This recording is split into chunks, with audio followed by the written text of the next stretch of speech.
तो भारत और चीन के बीच एलएसी पर तनाव कम करने के लिए चीन के कहने पर कोर कमांडर स्तर की बातचीत आज भी जारी रहेगी। कोर कमांडर स्तर की कल की बातचीत 11 घंटे तक चली और सुरक्षा के हालात की पूरी समीक्षा करेंगे। और इस बड़ी खबर में बड़ी बात यहां पर यह भी है कि भारत ने इस बातचीत में चीन को साफ साफ शब्दों में यह बता दिया है, ये समझा दिया है कि चीन को पूर्वी लद्दाख और पैंगोंग झील पर यथास्थिति बरकरार रखनी होगी। भारत की तरफ से बातचीत की अगुवाई लेफ्टिनेंट जनरल हरिंदर सिंह ने की। वहीं आज सेना प्रमुख जनरल मनोज मुकुंद नरवणे भी लद्दाख जाएंगे और चीन से चल रही बातचीत की जानकारी लेंगे।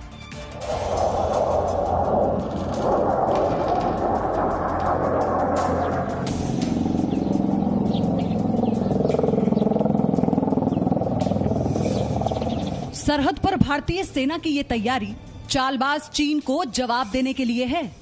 एलएसी पर आसमान में उड़ते ये फाइटर प्लेन चीन के हर खतरनाक इरादे को ध्वस्त करने के लिए पूरी तरह से तैयार हैं। भारतीय सेना के जाबाज चीन से निपटने के लिए सतर्क हैं।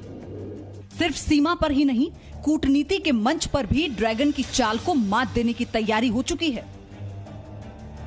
भारतीय सेना के रौद्र रूप को देखकर चीन बातचीत के रास्ते पर आ गया है। सोमवार को दोनों देशों के बीच कोर कमांडर की मैराथन बैठक चली। करीब 11 घंटे तक चली ये बैठक चीन के हिस्से वाले मोल्डो इलाके में हुई। तनाव को कम करने के लिए चीन के आग्रह पर यह बातचीत हो रही है। देर रात खत्म हुई इस बैठक में भारत की तरफ से नेतृत्व लेफ्टिनेंट जनरल हरिंदर सिंह ने किया, जबकि चीनी पक्ष का नेतृत्व तिब्बत मिलिट्री डिस्ट्रिक्ट के कमांडर ने किया। सूत्रों के मुताबिक चीन और भारत के बीच कोर कमांडर स्तर की बैठक में भारत ने चीन को हद में रहने की सलाह दी है।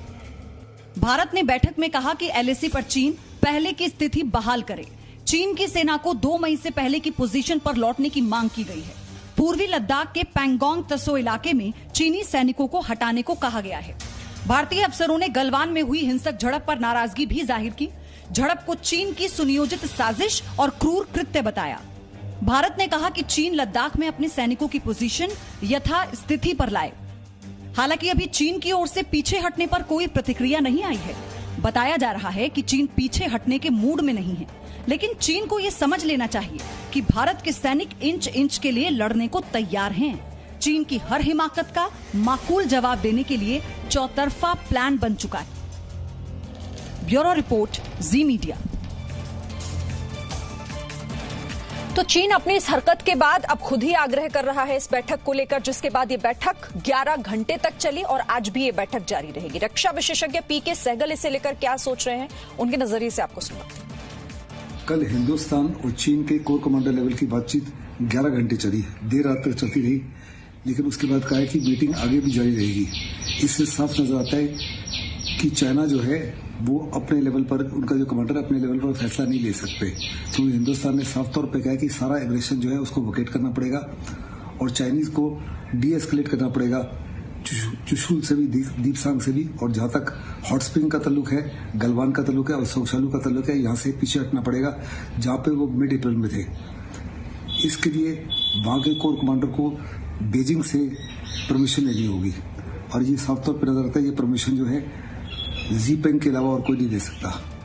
Presenting B News app available on Google Play and App Store. Download it now.